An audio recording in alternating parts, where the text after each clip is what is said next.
welcome to a special edition of the Patchusin podcast. It's just Hamish that you have with you today.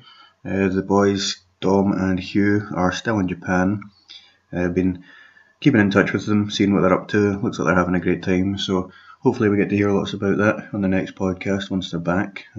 Looks like there's a lot of really cool and some pretty crazy things in Japan. But yeah, that'll be interesting to see. But as for today, I'm afraid you're just stuck with me, so let's see how this goes. Might not be as long as the other ones. I've not got anyone to argue with, so alright. So let's see how it goes. I'll keep the format basically the same. Talk about games, movies, TV shows, things of that nature. Personally, I've not really been up to a whole lot else. Hope you all had a nice Halloween, if you did anything. I didn't really get a chance to. Well, I went out to the pub, but it wasn't like for Halloween, it was just I wasn't working the next day. Started a new job, so that's been taking up a lot of my time. It's good to working with animals, which is nice. Better than people, let's be honest. People are just the worst. So I actually bumped into Dom's sister, Emily, on Halloween night. She was wearing Christmas leggings, and I was like, it's way too early for that. It's not even, Halloween hasn't even finished yet, but it turns out it was just what she was going to be wearing under her costume, so I let her away with that. I can't believe it's so close to Christmas already. It's November we're into now, man. It's mad. Although, with that, it does mean there's a new Star Wars game soon. We'll get Witcher coming out in December, TV show. We'll get Rick and Morty in January, so that's not so bad, I guess. Last week or so, I was round at my friend Raymond's, hanging out with Raymond, Sinead and Lisa, and after the girls went to bed, me and Raymond ended up staying up. I think we were up drinking 21 hours, 22 hours or something like that. It was ridiculous. I didn't think I could do that anymore. I thought I was too old for that shit, but we were so drunk, and I was telling him about doing this solo podcast, and we drunkenly somehow came to the idea of writing a song that we could play on it. Raymond plays the guitar, he's pretty good. And I remember just patches of it, but I remember it's called the Drunk as Fuck song because we were drunk as fuck. But there was times where Raymond would be saying, right, we can play this sequence of chords, and then he would play it, or we can play this. And I was so drunk I really couldn't tell that much of a difference between them. It just reminded me of when you're a kid and you're at the optician and they're going through the wee lenses, one or two better. And you're too socially awkward as a child to say they look the same because that wasn't one of your options. So you're just two's better. It just felt like that. That's how fucking drunk I was. I couldn't even tell the difference between chords. Let's see what else. Try to think of any news. Oh, there's new AirPod Pro things coming out from Apple. I'm not really I'm definitely not an Apple fanboy. These do sound quite cool, to be fair, the way that they kind of self-adjust in your ear, depending on, something like they play a noise and then they can tell how much of the sound you're losing, so they can adjust themselves so that they're properly noise cancelling or something like that. I do have iPhones, so I've had iPhones for years, but Hugh's very against Apple. It's a shame he's not here, actually. Like I said, I'm really not an Apple fanboy, but sometimes I just play it up just to wind him up, just to get him into an argument, because it's an easy go-to. Anyway, let's just jump into the games, because it's something that I know about at least. I was looking through Game Pass the other day, and obviously The Outer Worlds is out now, and I've been playing a bit of that, but I also, something caught my eye called After Party, and like I say, I have been playing Outer Worlds, but that's a fairly large-sized game. I think there's quite a lot to it, as far as I'm aware. But when I'm playing those kind of games, I like to have a look at other smaller games as well, just to break up the kind of monotony of playing the same game over and over again. So I was looking through the newer ones on Game Pass, and I found this game, After Party. It's by Night School Studio. It's actually, I've finished it now. It's quite a lot of fun. I read the description of it, and I thought that's just the perfect game for me.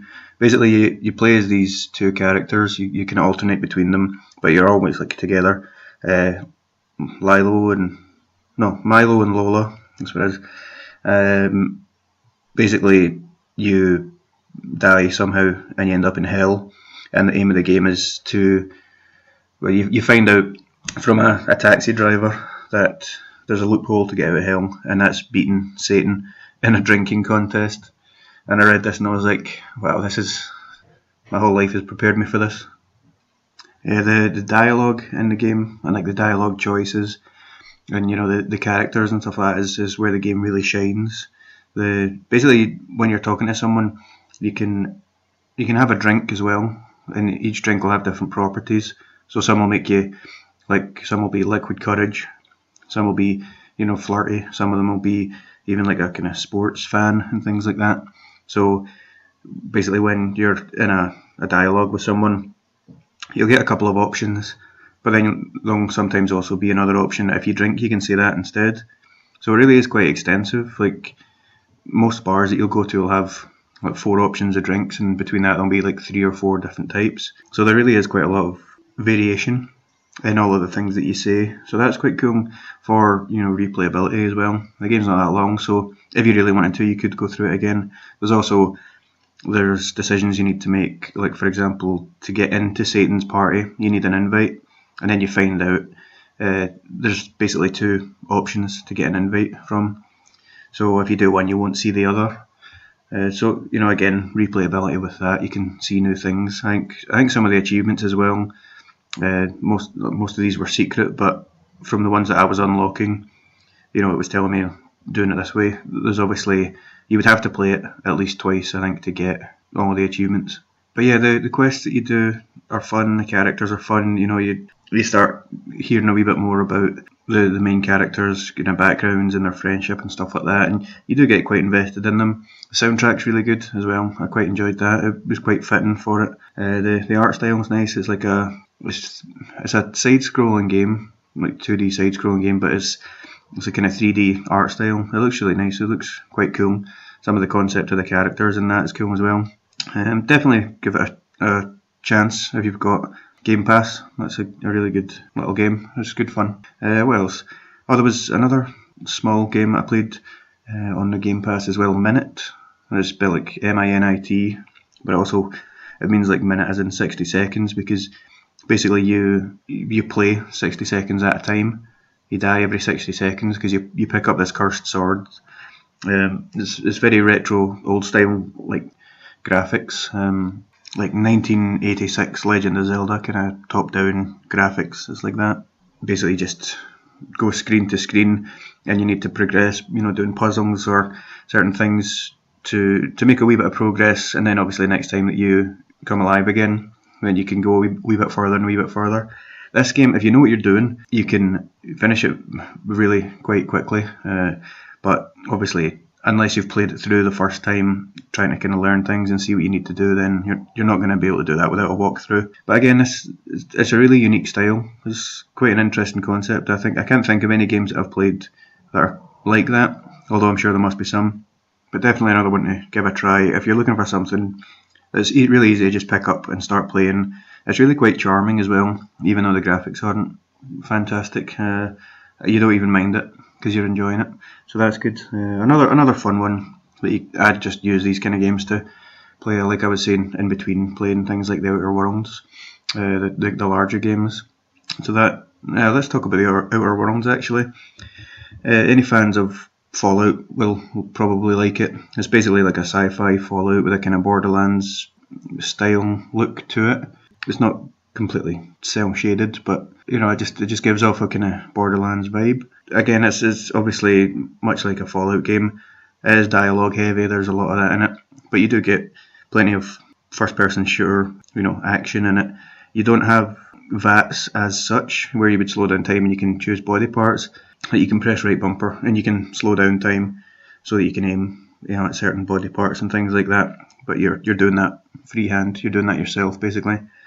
I've played probably about 4 hours into it or something like that, so I'm not massively far into it, but I'm enjoying it so far. I always like these kind of games where it feels like you've got different ways to play it. I usually go high charisma, high persuade skill, things like that, just so you can kind of talk your way out of things, or or into places and stuff like that. I always find that more fun than the kind of combat itself. So I do like those kind of games. Like I say, any fans of Fallout, if you like sci-fi aesthetics, will probably enjoy it. There are some things that I feel it's kind of lacking, or they could have done a wee bit better, especially considering there's not been a Fallout game for years. Well, it was Fallout 76, but that doesn't really count. Like a single player Fallout game, there's no romancing and stuff like that. Some of the customization, I think they could have done a wee bit better. Like obviously you can have a couple of followers with you at all times, so you can take 2 people. But one thing that I would have preferred they did was they keep their default costumes, because if you're finding better armor and stuff like that, you get an armor slot and you get like a helmet slot. So when you put high armor stuff on them, they just look covered from head to toe in armor, and apart from their name above them and the odd wee comment that they make, it could be anyone that's with you. When you're in like a dialogue cutscene with someone and they chime in, it's got them like with no helmet on, so you can see who it is, see their face and stuff like that. But I don't know, it just seems a bit weird, especially when you're on your home ship as well. You've got like a spaceship that you go planet to planet in, because that's what spaceships do. They're still in like all this kitted out armor gear, and it's like you think you would be chilling out in your civvies, but considering that it's a new game, there are a couple of wee touches that would have been nice to see. But overall, it's still a lot of fun if you like that kind of game. So, and again, all of these games I've been talking about, they're all on Game Pass. Me, Hugh and Dom talk about this like every fucking podcast, but Game Pass is just such a good deal, and it's definitely worth it. So definitely snatch these up. Upcoming games, obviously, big one is Star Wars Jedi Fallen Order. Looking forward to that. It's the 15th or something, so a couple of weeks away. That'll be good.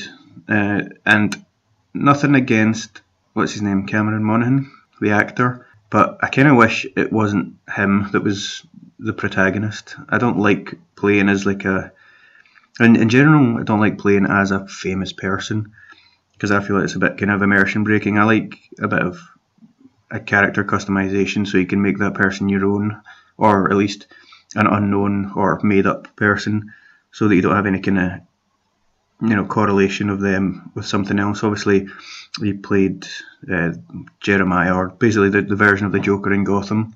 In all honesty, I didn't even really think that portrayal of the Joker was that great. Obviously, they had to kind of dance around the fact they couldn't call him Joker. I don't think they had that like trademark with Gotham, so they couldn't technically call it, but they did everything but say he's the Joker. You know what I mean? I don't know. I just wasn't a fan of his. And he went through a few different kind of versions of him. Like, he started off fairly kind of regular Joker, and then he obviously get his face cut off. Spoilers if you've not seen Gotham.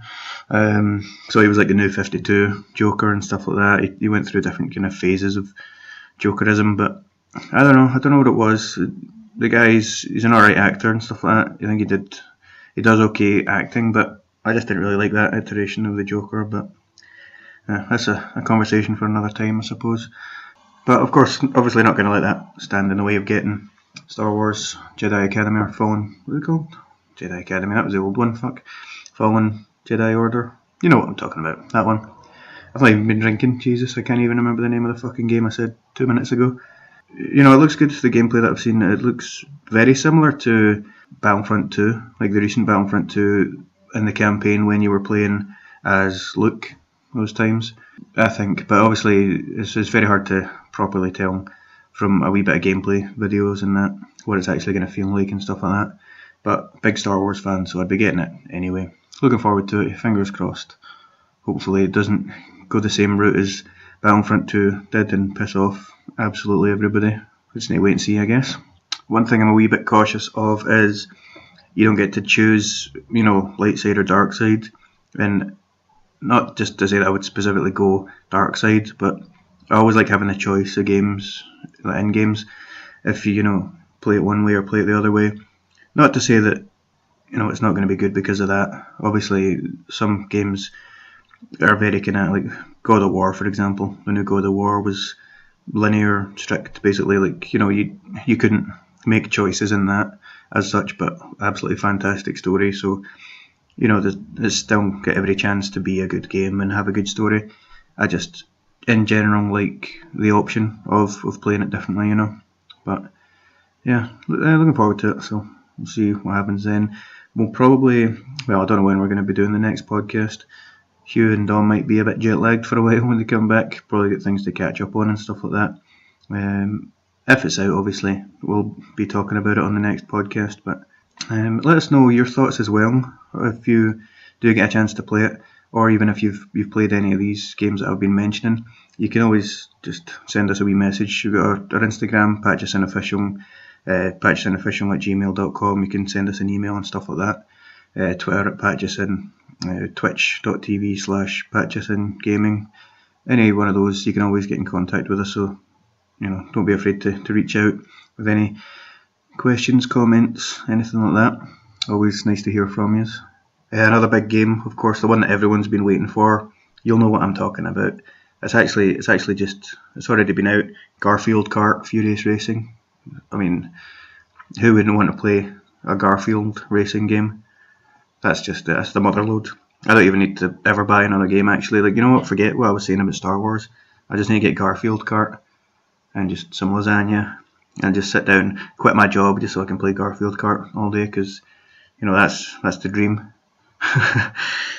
Obviously not. That's a joke. I'm not sure if we have many PC gamer listeners, but you might be interested in Red Dead Redemption 2 is coming out soon for PC, or it is out. I can't remember. It's round about this time anyway. First ever Red Dead Redemption on the PC, so that'll be interesting. I think it'll do well. Looking forward to seeing what kind of mods people come up with as well, because you always get these ridiculous mods for games, especially like a lot of Rockstar games. You see a lot of GTA 5 PC mods that are just ridiculous, so that'll be quite funny to see. I won't be getting it myself for the PC, obviously. Got it on the Xbox One X, so that's good enough for me. I'll just need to watch other people playing as Shrek and things like that on YouTube. Oh, you know what I saw the other day, actually? When I was looking through the Xbox store, just the upcoming games, there's going to be a Jumanji game for like the new Jumanji film coming out. This seems like it's just one of these cash grabs movie tie-in games. I've not really got much hope for it, but especially because I'd never even heard of it before. And you're always a bit wary of games that are literally just, well, a lot of games like that, they just have the name plastered over it. But I had a look at screenshots and that, and it's, it looks fine, but it doesn't look like the kind of game that I would pay money for, if you know what I mean. I'm quite looking forward to the next Jumanji film, though.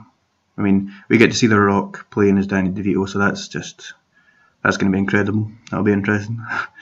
But the game, nah, I'm not sold. Death Stranding is another one that me and Dom and Hugh have spoken about a couple of times on this podcast, actually. I think they were quite looking forward to it. I remember Hugh saying that he definitely wanted to play it just to see what the fuck that was about. Unfortunately, though, from what I've heard, it's really not that great. I can't remember the publication, but basically one of the reviewers was saying that there's not going to be a review for it because he'd been playing it for 40 hours and he just totally lost interest. He doesn't want to finish the game. He couldn't bring himself to do it. And when I read couldn't bring himself to do it, I thought, alright, is this some really emotional story that he's attached to? But apparently it's just fed up with it, which isn't great. And then after doing a wee bit more research, there was apparently some other publications, reviewers were saying that as well. They'll do a preview, but they won't actually finish the game and be able to do like a full review of it. So that's a shame, because I think quite a few people were looking forward to it.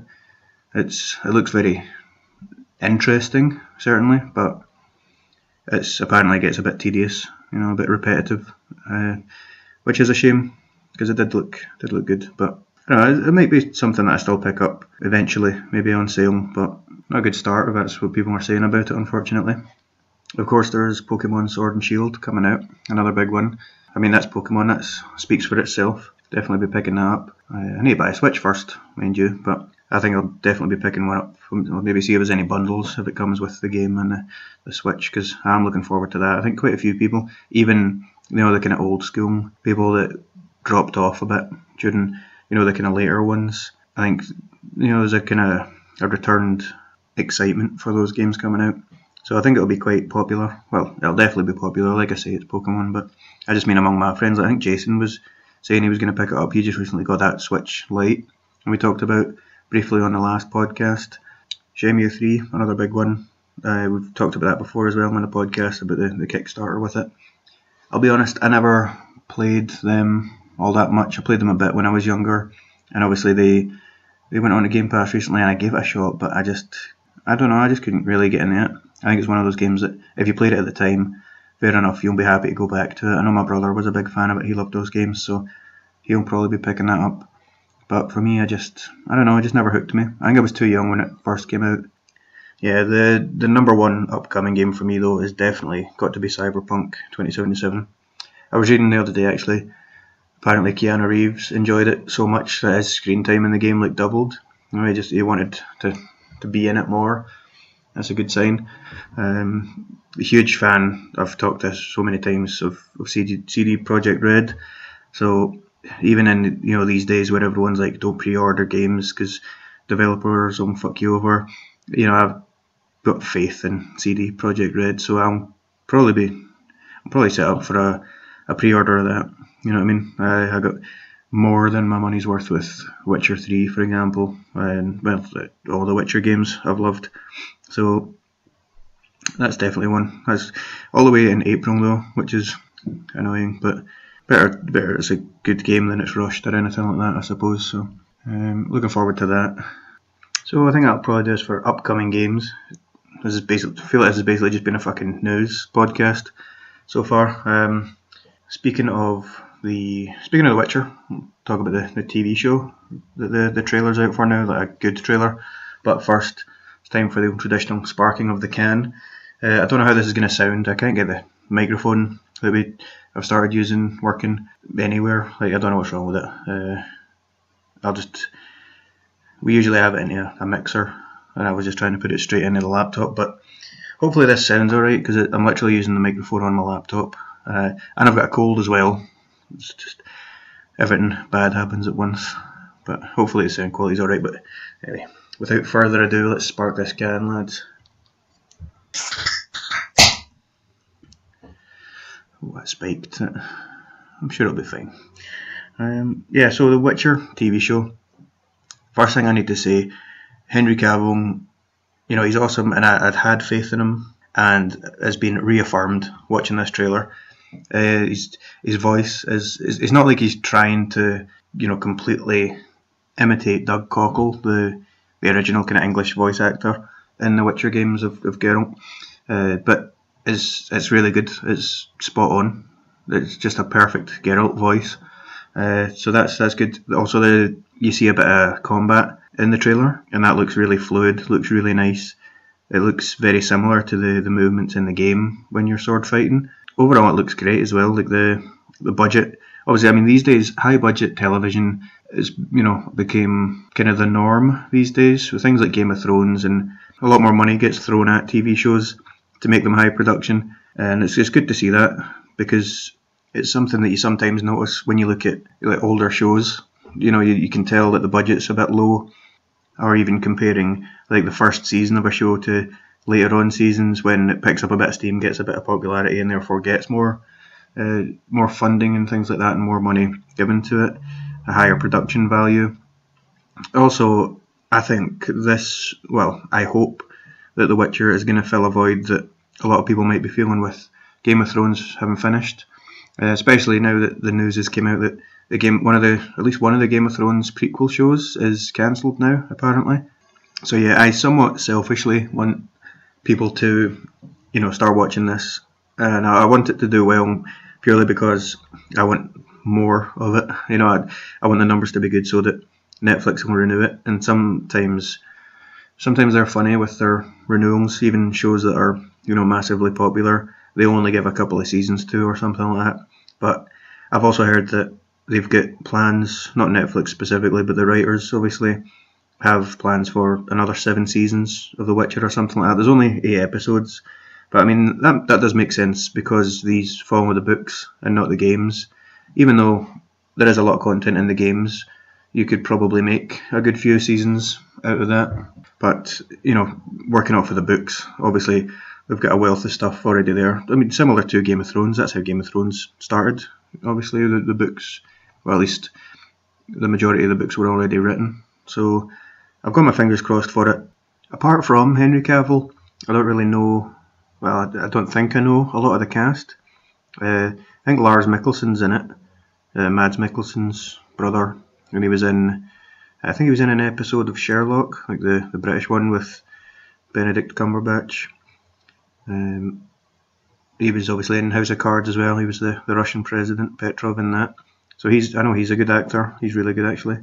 The rest of the cast, they don't jump out at me of recognising them, but hopefully it's all good. Got faith in it. So I do know that even before meeting anyone else, like any of the other cast members, Henry Cavill had already played all of the games and read all of the novels. So he knew his stuff. He was a fan of it already, which is always nice to see, because even in the interviews and things like that, when he's talking about it, you can see him kind of light up. He's invested in it. He is obviously going to bring his A game to it, try his absolute best, and I think he's a good actor. So yeah, all around, I think it's going to do quite well. At least I hope. I'll be looking forward to it anyway. That's out next month in December, so that'll be nice. A bit gutted it's only 8 episodes, but better 8 episodes of really good episodes than one season of some good episodes and some filler shite. But again, it's one of those things, we won't know until we see it, so fingers crossed. I've been considering going back and playing Witcher 3 again. I feel like it's been long enough that, because I played it as soon as it came out basically, and I remember when I finished it, there's a new game plus mode and things like that. I enjoyed the story so much, I wanted to kind of forget about it a bit, so that when I play it on my second playthrough, I don't know exactly everything that's going to happen. So, I feel like maybe it's been long enough by now. I'll probably want to play it when I actually watch the show. That'll probably get me right back into it. The only thing is, though, with all the upcoming games I was talking about earlier on, it's just finding the time, because it's not a short game. Obviously, I mean, you can just play through the main story and make it a hell of a lot shorter, but I get very engrossed in The Witcher 3 and games like that. I want to do absolutely everything, bit of a completionist, you know what I mean? You all seen Eternal Sunshine of a Spotless Mind? How good would it be if there was that kind of reliable, memory erasing stuff, and you could just go there and be like, a certain film that you've seen or a game that you've played, because you want to see it for the first time ever again. I would do that with Witcher 3, Red Dead Redemption 2, I'm sure there's a bunch of things. Games that are just so engrossing. I remember I used to wake up like a couple hours early. So like if I was working, for example, at 9 o'clock, and I would normally get up at like 7:30, I would get up at like 5:30 just to play a bit of The Witcher 3 in the morning before I went to work. That's how much I enjoyed it. I couldn't wait to play more of it, and that'd be good. When you get on that, who do we call it? Scientists on memory erasing. Oh, well, the Men in Black, I suppose, if they're a real thing. In fact, I'm sitting right in front of my laptop, and the camera's pointing right at me, so if my wee FBI guy that's watching me, if you know how to get in touch with them, just pass on that message, will you? Thank you. Let's see, another show coming up, which I think Dom, Hugh and I are definitely excited for. Rick and Morty season 4 coming. It's arriving in 2 parts, I think, for some reason. Like, I don't know if I think it's 5 episodes, like, each time. So I think it's 5 episodes sometime soon in November, actually. And then I think it's January next year, January 2020, for the other 5, which isn't too bad, really. I don't know why they would do that. I don't know why they wouldn't just wait until January and release it all. But I'm not complaining, getting to see it a bit sooner. Even if it is only 5 episodes, I find Rick and Morty is just a great show that you can just put it on, even if you've seen it before, even if you've seen it recently. You'll pick up on things and it's still funny. And I have met some people that just do not get the humour at all. Like, they just don't like it. But I think it's brilliant. I think it's dead funny. And I think the boys do as well. So looking forward to that. I've still not picked up that Trover Saves the Universe, the VR game that's made by them, made by Justin Roiland anyway. I think that would be fun. Like, the humour looks very similar to Rick and Morty. So yeah, I think that would be quite good. But there's already a Rick and Morty VR game out, which I've played. You need a lot of space though, like you're in Rick's garage or garage if you're American. It is good fun though. There's quite a lot to it as well. There's quite a lot of Easter eggs, I think, like secrets that you can find even after you finish like the story in it. But that's worth picking up. That's good fun, that game. I'm really jealous actually. Talking of VR, I'm going back to games, but I think sometime soon there's like a Star Wars VR game, but it's out for like Oculus Rift and stuff like that. I don't think it's coming to PlayStation VR, which is what I've got. But you can actually like properly have a lightsaber duel with Darth Vader and stuff like that. And I remember when I first got VR, even when I first kind of looked at VR, that was one of the first things I thought like that would be perfect for a lightsaber duel game. I remember in the arcade you used to have one like that, and it was a joystick that would be your lightsaber hilt, and that was so much fun. But having that in VR would be fucking awesome. Oh, you know what? I've just had a wee look there on the patchusinofficial Instagram. Dom's put up a story. Well, this was like 10 hours ago. I've only just seen it now. Obviously, time zone's different in Japan. He's playing some Marvel superheroes in Shinjuku. Wolverine versus Captain America. You know, I've always thought quite a cool wee segment to do on this. I say it'd be cool. It's mainly just again because I want to argue with Hugh and Dom a bit more. We should do like a who would win and pick someone that we like and play out how they would fight, how they would win. I remember when we were at EGX a couple of years ago. Unfortunately, we missed it this year, but there was while we were waiting to get on to play, I think it was some kind of Switch game. There was like a bit where you could play. I think it was Marvel superheroes. It was a game very like it anyway. Like I can't remember if it was Hugh and then Dom or Ross was with us as well. But I played a couple of them, managed to win, and then the guy that was like sorting out the queue, waiting for us to get on, he was like, "I'll play you," and he just thrashed me. I've never really been good at those games. Mortal Kombat's definitely more my kind of go-to fighting game. Tekken as well. I'm okay at Tekken, but see like Marvel versus Capcom and stuff like that, I'm just absolutely shite at them. Anyway, that was a weird wee random segue. I'm just obviously trying to recapture the chaos when it's the three of us talking and rambling absolute shite and then getting way off track like we do. I'm really hoping that the Watchmen TV show is good as well. I've not seen a whole lot about it, but I loved the film and the graphic novels as well is really good. I think it's probably one of the best adaptations of a graphic novel to a movie as far as comic book movies and stuff like that go. I think it was really well done. But whether the TV show is going to be any good obviously remains to be seen. It's kind of weird. I don't know why it's came about now. Obviously the film was out. Man, when was that out? Like 2008 or something? Maybe not that long ago. I don't know. But it just seems odd that now all of a sudden it would come about.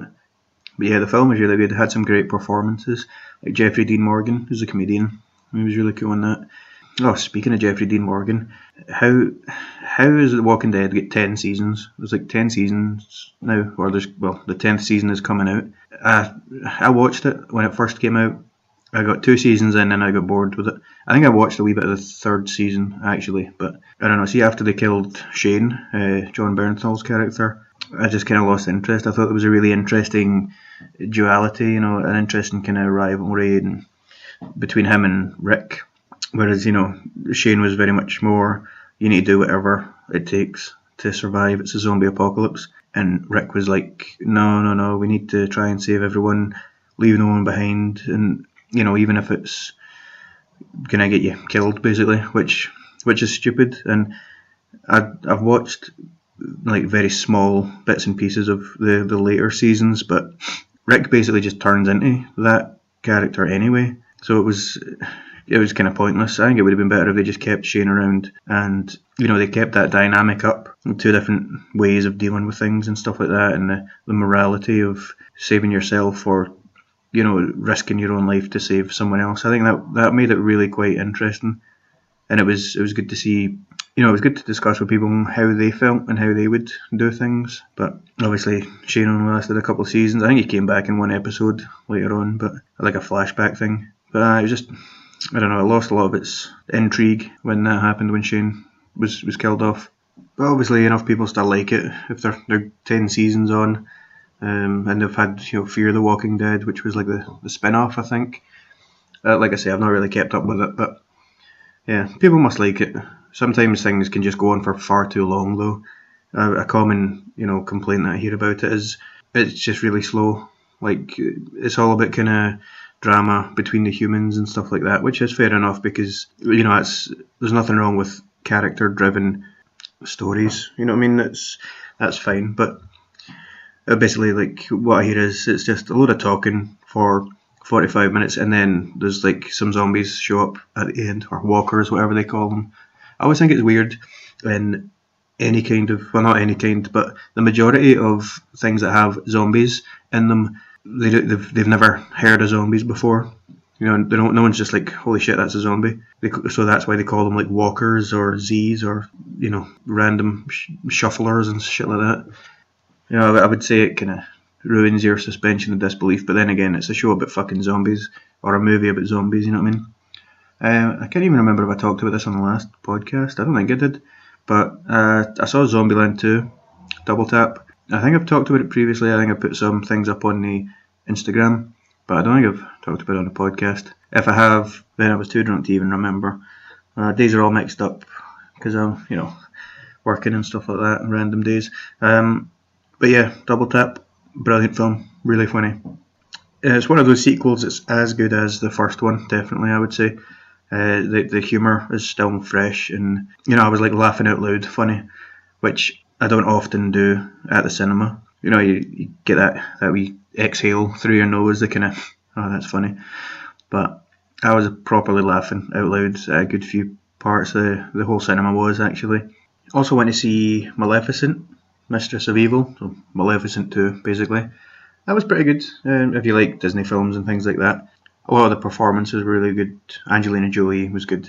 Michelle Pfeiffer as well, even though she's just a total bitch in it. But it was well acted.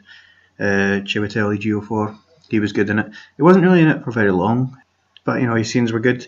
Ed Skrein as well. He was the bad guy in Deadpool 2. Was it Deadpool or Deadpool 2? My God, I can't even remember. He played Francis, or Ajax, basically. Oh, it was the first Deadpool, aye, of course, because he was the one that kind of gave Deadpool his regenerative powers. But yeah, Maleficent 2, it was a wee bit predictable, but that's kind of to be expected. It was kind of weird how, obviously, if you have seen the first one, basically, even though Maleficent does bad shit and puts the curse on Lassie in the first place, when she's the one to remove it. But then at the very start of this one, it basically explains like, oh no, people think she's evil again. It seemed a bit kind of convenient, but obviously they're just setting up for the film that they've made her bad again. But I suppose you do get a bit more of a kind of reasoning to that later on in it. And it is also interesting. It adds a bit more layers to it because you see she's more than just a bad guy. Even though you saw that in the first one, I don't know. If you like the first one, you'll like it probably. The CGI is really cool. The characters, the concepts and stuff like that. It is kind of more of the same that you saw in the first one. Yeah, it's good. It's worth a watch. If you like Disney, you should probably give it a watch. Or if you're like me and you just really like Angelina Jolie, then also definitely worth a watch. I really need to make some time and go and see Doctor Sleep, the Shining sequel. I absolutely loved The Shining when I was wee. Jack Nicholson was like my favourite actor when I was young, so I liked it for that reason alone, but the film as well is awesome. I remember reading when, obviously, if you have seen it, and if you haven't, shame on you, go and watch it right now. Pause this podcast, go and watch The Shining, and then come back. But the scene with the blood flowing through like the elevators and stuff like that, back in the day, you weren't allowed to show blood on TV, and that was in the trailer. So Stanley Kubrick had to tell, like the board of, the certification board, whatever the fuck, whoever decides what adverts go on TV, that it was rusty water. That makes sense, Loads of rusty water is flowing down the hallway. But they obviously went for it because that was in the trailer. But something else that was really cool in a film that I saw recently, Ready Player One. Yes, I know I've only seen it recently, and it's been out for a while, but there's like a clue that's all kind of dedicated to The Shining. So they're in that, and they're in the maze at the end and stuff like that, and they go into the room which number I can't remember, 237. I don't know, what room is it? They're in the haunted room with a woman, which is quite creepy. But that was really cool to see. I remember when I got to the end of watching Ready Player One, and obviously spoilers if you've not seen it, but the main character wins. Well, who didn't see that coming? And then he changes some of the rules, like there's only certain days that you can go on it. There's like break days, so you can actually kind of live outside in the real world.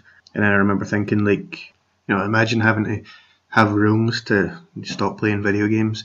But then, I mean, if you've seen Ready Player One, it does look pretty awesome being in that world. So, and also, I mean, I'd sit and talking to a microphone about games and movies and TV shows, so I'm in no position to judge people being, geeky or whatever you want to call it. So that's fair enough, I suppose. I remember a movie. This was it wasn't a while ago, it wasn't ages ago, but called Gamer, and it's got like Gerard Butler, guy from up our neck of the woods. He's from Paisley, Terry Crews and stuff like that. But that's kind of similar idea. You plug into this game world and you play as these hosts, which are like convicts, and if they win so many matches without dying, then they get out and stuff like that.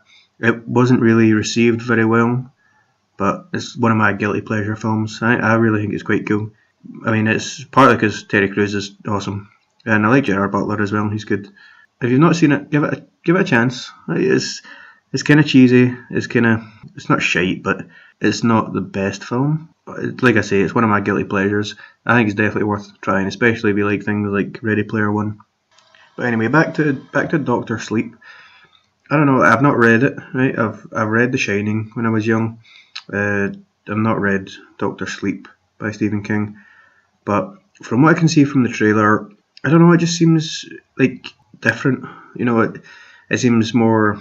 I don't want to say actiony because it's not like there's explosions and shit like that going on all over the place, but it seems not quite as. It's not a psychological thriller like The Shining is. You know what I mean? It seems like a more modern film. And like I say, I've not read the book, so maybe the book's like that. Maybe it's not. Maybe Hollywood has just decided to change it. I will go and see it. Ewan McGregor, I think he's a great actor, and purely because it's a Shining sequel, I would see it anyway. But it just doesn't seem like there's going to be a whole lot to do with The Shining. Obviously, in the trailer, you see that Ewan McGregor is like Danny Torrance grown up, who has The Shining, meets a wee kid that's got it, and at one point he does mention there's a place, and that's obviously the Overlook Hotel. So I'm assuming they go there at some point, but I don't know. It seems different, but I'll give it a shot. It's kind of weird with Ewan McGregor. You don't really see anything from him for a while, and then all of a sudden, I mean, he's in Doctor Sleep, Birds of Prey. He's reprising his role as Obi-Wan Kenobi, apparently. So then again, if you're a famous actor, you can probably afford to take some time off if you want to just chill the fuck out for a while. Speaking of like thrillers and stuff like that, I don't know why they're remaking The Grudge like again. Obviously, there was the original version, and then America decided to have a stab at it. I think it was like Sarah Michelle Gellar was in it, and now they're doing it again. There's John Cho. Are they really out of ideas that badly? Like they just need to keep remaking all this shit? I don't know. That just bugs me. Like I suppose when there's been that many movies and shit out, then it's hard to be original. But I don't know. It just seems lazy. Then again, I'm not in the movie business, so I have no fucking idea. I think that's about time to spark another can, so bear with me, lads and ladies, whoever listens. I have no idea. Apparently, Andy Serkis is going to be playing Alfred in the Batman, like the Robert Pattinson one. I don't know. That's interesting. Like, I like Andy Serkis. I really think he's a brilliant actor. But as Alfred, I don't know. I can't really see it. But that's not to say that he won't do a good job. I watched Avengers: Age of Ultron the other day. Classic. Just purely because I'm in a bit of a James Spader mood, because I've been watching The Office the season that he was CEO, and I was like, oh man, I need more James Spader. And of course Andy Serkis is in that, and Black Panther, he plays Claw. Like I say, brilliant actor. I think he's really good. His motion capture stuff, even his live action stuff, really good. But I don't know, he just doesn't seem like an Alfred to me. I don't think I've ever even heard him putting on an English accent now that I think about it. Although he is good with voices and that, so I don't see it being a problem for him. It's just probably not who I would have went with, but again, I'm not in the business. I don't know these fucking things, so... Jeffrey Wright as well. He's going to be Commissioner Gordon in the Batman, Matt Reeves' one. I think that's good casting. He was Bernard in Westworld, for those of you that don't recognise the name. Brilliant actor. I can see him doing that really well, so that's good. There's some news that I'm sure Hugh, if he's listening to this, will be very happy with, or if he hasn't heard it already. But Into the Spider-Verse is getting a sequel April 2022, which is a bit far away, really. Like, that kind of thing annoys me. Like, just wait a bit later. Don't tell us the release date if it's so far away, because so much can change between now and then. You know what I mean? Wait till it's like a year and a half or something like that away, and then tell us. On the other hand, though, it's good that they're taking their time with it, not rushing it. You know, the first one, me and Hugh argue about this. He says it's his favourite Spider-Man film. I wouldn't say it was mine, but at the same time, I've got no problem admitting that it is masterfully crafted. It is a really, really brilliantly well done film. So, you know, and we've said this before, better for it to take a while to come out and be a perfect film or a really great film than it to be rushed and shite, you know what I mean? So that's fair enough, I suppose.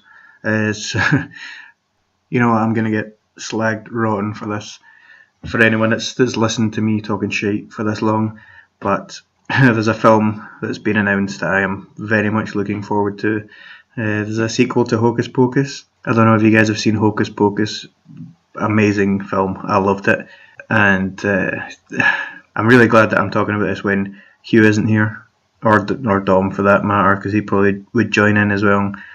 But I think Sarah Jessica Parker is amazing. She is just gorgeous, in my opinion. And she's in the original, and she announced that the original cast are returning. So that's good. I can only imagine what things Hugh would say to me right now, but yeah, looking forward to that. I know it's also in the kind of spirit of things around about this time, as we've just passed Halloween, you know. Anyway, on that embarrassing note, I think that'll do us for movies for now. On the last couple of podcasts we've been doing a thing we'll put out just on the Instagram, patchusinofficial. You know, ask us a question and we can answer it.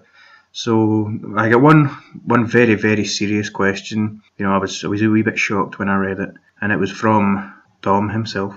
Do you know the Muffin Man? This had me really, really thinking about it. You know, I was racking my brain. Such a deep and heavy question. You know, you can't take this lightly. And I've came up with the answer. You know, after much deliberation and sleepless nights. Like I say, you know, this weighs heavy on you, this kind of question, you know. And do I know the Muffin Man? Yes, I know the Muffin Man. He lives on Drury Lane, of course. You know, I actually watched Shrek again for the first time in, like, I don't know how many years. The other night I watched, like last week or something like that. You know, before I'd even read Dom's, you know, thought-provoking question. It's just such a classic comedy, man. It's so good. All of them are pretty good, to be honest. I think they're all quite funny. You know, I used to work with this lassie, and she loved Shrek like a creepy amount. I think she actually had a crush on Shrek, which is weird. I mean, don't get me wrong, he's cool and all, but he also looks like Shrek. He kind of looks like if Wayne Rooney, the Man U player, went on, you know, on Nickelodeon when he used to slime people, like in between his kind of bald and hair plug stage. That's pretty much what Shrek looks like. That's another thing that if Hugh was here, he would have a lot to say about that. Hugh loves Wayne Rooney and David Beckham. It's kind of worrying, you know, but to each their own. Anyway, what the fuck was I talking about before I started talking about all this? Oh yeah, the questions. We got another question from, you know, a legitimate question. Yeah, thank you for trying, Dom, okay, but really. So we got a legitimate question from the guys over at Unofficial Controller Podcast. Definitely give them a listen. Even if you just search for Unofficial Controller Podcast on Instagram or on Spotify, you'll find them. But they asked, what game would you bring to a desert island? Right? And that's a very good question. I mean, some of it kind of depends on the circumstances. Like, do I have internet on this island, or am I just powering it with, I don't know, fucking coconuts or something? If you can do that. If it was purely offline, I would probably say, ah man, it's a hard question. I think my heart probably says Witcher 3. You know, it's a very expansive game. There's really a lot to see in it, but I don't know. Part of me wants to think of something that's a bit more customizable, so you know there's less repetition. Not that Witcher 3 is repetitive, but I don't know. That's really hard. I think I'd go Witcher 3 probably. If I had the internet though, to be fair, like on this desert island, I feel like I just repeat the same games all the same fucking time. But I would probably go with Red Dead Redemption 2, as long as it's still getting updates and shit like that. I think there's a new update for it now even, and they're still pushing them out obviously because it's their newest game. But that, I mean, even the story mode in itself, brilliant. I love the story in that. But the online, obviously, you can get a lot more out of it than that. So yeah, online I'd probably go Red Dead Redemption 2. And also, obviously, you need to bring a disc version, not digital, even though I'm much more of a digital guy, but that disc could come in handy for, I don't know, starting fires or shit. I'm not Tom Hanks in Castaway. I don't know all that much about surviving on a desert island. Although sometimes, usually especially when I'm arguing with Hugh and Dom, I would love to just run away and be on a desert island myself. So I think that's pretty much it for this podcast. My God, I'm looking at the time now, and it's so much easier when you've got, only one idiot voicing their opinions rather than three idiots arguing about them. That's why this one's quite a bit shorter. But I hope you guys enjoyed it anyway. It's actually quite tough just talking shit into a microphone yourself when you don't have other people to argue with. I thrive on the arguments. But like I say, I hope you guys enjoyed this. If there is anything that you want us to discuss next time, I don't know when the next one will be out. I think the boys are still away for a week or so, a couple of weeks maybe. So I don't know if there'll be another one just me or we'll be back. But either way, if there's anything that you want us to discuss, any questions you want answered, anything like that, then you can always email us, patchusinofficial@gmail.com, the Instagram, patchusinofficial, the Twitter, @patchusin, twitch.tv/patchusingaming, any way that you can think of, just wire in. We've got a Facebook as well. Just, search us, you'll find us. Let us know your thoughts even on this podcast, any previous ones, or anything you want discussed in the future. So thank you very much for tuning in and listening to me talk absolute shite, and I will talk to you guys on the next podcast. And Epstein didn't kill himself.